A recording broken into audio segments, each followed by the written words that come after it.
अतीक अहमद के जेल में बंद 2 बेटों पर एफआईआर दर्ज हुई है। अतीक के बेटे उमर और अली 6 और ऐसे हैं इनके 7 लोग जिन्होंने रंगदारी मांगी थी और उसी मामले में ये नामजद हुए हैं। दरअसल बिल्डर मोहम्मद मुस्लिम की तहरीर पर यह एफआईआर दर्ज हुई है।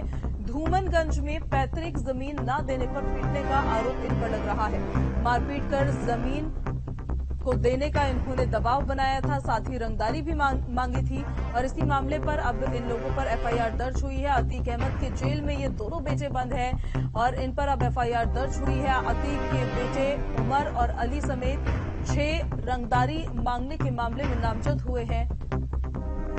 इस खबर पर ज्यादा जानकारी के साथ संवाददाता मानवेंद्र प्रताप सिंह हमारे साथ लाइव कनेक्ट हो गए हैं। मानवेंद्र, अतीक अहमद के जेल में बंद 2 बेटों पर एफआईआर दर्ज, ये मामला जरा समझाइए, क्या ये पूरा मामला था?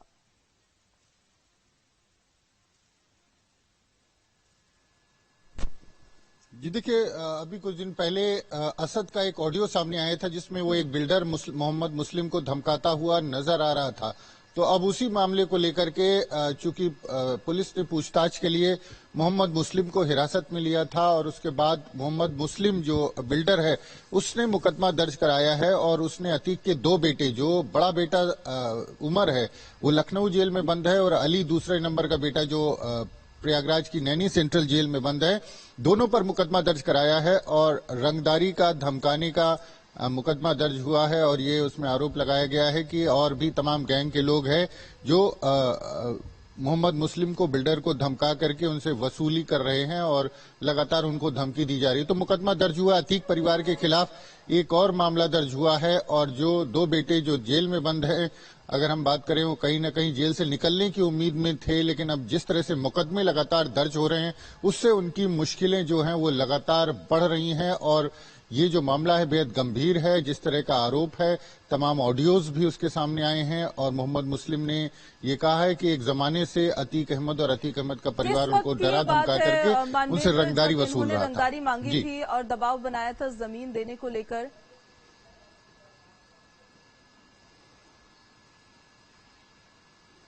जी देखिए, ये अगर हम बात करें तो ये इसी साल के शुरुआत की जनवरी-फरवरी की घटना है, जनवरी की घटना है, जो धमकियां लगातार आ रही थी। लेकिन जो असद का ऑडियो आया था और ये कहा था असद ने कि मोहम्मद मुस्लिम से कि तुमको हमारे साथ चल करके हमारे भाई से, उमर से लखनऊ जेल में मिलना है, जिस पर मुस्लिम ने इनकार किया था। तो डराने धमकाने का मामला था। हालांकि जो बिल्डर है, ये कहा जाता है कि अतीक अहमद की जो बेनामी संपत्ति है, जो ब्लैक मनी है, उसको वो व्हाइट मनी में कन्वर्ट करता था और उसी विवाद को लेकर के अतीक अहमद और मोहम्मद मुस्लिम के बीच में विवाद हुआ था।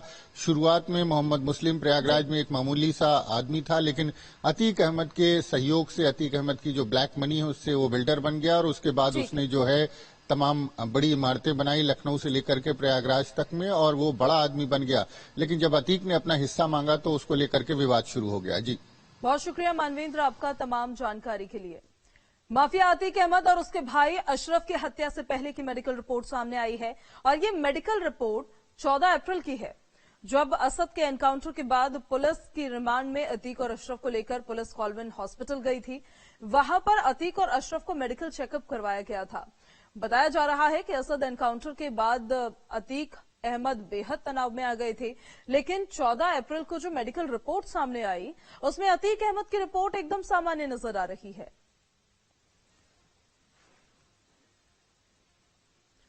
वहीं उमेश पाल हत्याकांड के मामले में फरार आरोपी शाइस्ता परवीन की तलाश लगातार जारी है। शाइस्ता पर 50,000 का इनाम घोषित है और जांच एजेंसियां शाइस्ता की तलाश में जगह जगह दबिश दे रही है। पुलिस ने शाइस्ता की फरारी में मदद करने वाले 7 वकीलों और 20 अन्य मददगारों को चिन्हित किया है। मददगार शाइस्ता को आर्थिक तौर पर मदद कर रहे हैं। शाइस्ता को गिरफ्तार करने के लिए एसटीएफ और प्रयागराज पुलिस लगातार छापेमारी कर रही है। तो वहीं संरक्षण देने वालों में मेरठ निवासी आयशा नूरी, मोहम्मद अनस और आसिफ उर्फ मल्ली शामिल हैं। माफिया अतीक अहमद की फरार पत्नी शाइस्ता परवीन की गिरफ्तारी के लिए पुलिस लगातार छापेमारी कर रही है, लेकिन तमाम कोशिशों के बाद भी शाइस्ता अभी तक पुलिस के हाथ नहीं लग पाई है और अब पुलिस ने एक नई रणनीति तैयार की है शाइस्ता को गिरफ्तार करने के लिए।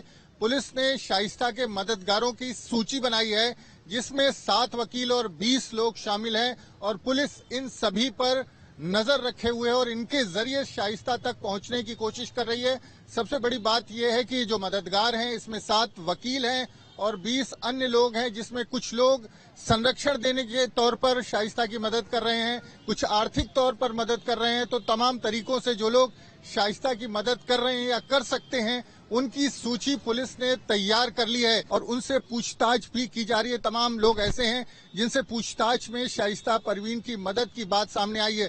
तो पुलिस ने एक बड़ी रणनीति तैयार की है ताकि शाइस्ता परवीन को गिरफ्तार किया जा सके और अगर कोई मददगार के तौर पर चिन्हित होता है और उसके खिलाफ सबूत मिलते हैं तो पुलिस ने उसके खिलाफ मुकदमा लिख करके कार्रवाई की भी बात कही है। इन लोगों को इस पूरे मामले में मददगार के तौर पर चिन्हित कर मुकदमा लिखा जाएगा और बाकायदा उनको जेल भेजा जाएगा, क्योंकि शाइस्ता परवीन जिस तरह से उमेश पाल हत्याकांड में फरार हैं और शुरुआत में ही पुलिस के आला अधिकारियों ने चेतावनी दी थी कि इस मामले के आरोपियों को अगर कोई किसी भी तरह से मदद करेगा, संरक्षण देगा तो उसके खिलाफ भी उसी तरह की कार्रवाई देखने को मिलेगी। तो ऐसे लोगों के खिलाफ लगातार कार्रवाई भी जारी है। अब देखना ये होगा कि इन मददगारों को चिन्हित करने के बाद भी क्या शाइस्ता परवीन पुलिस की पकड़ में आती है।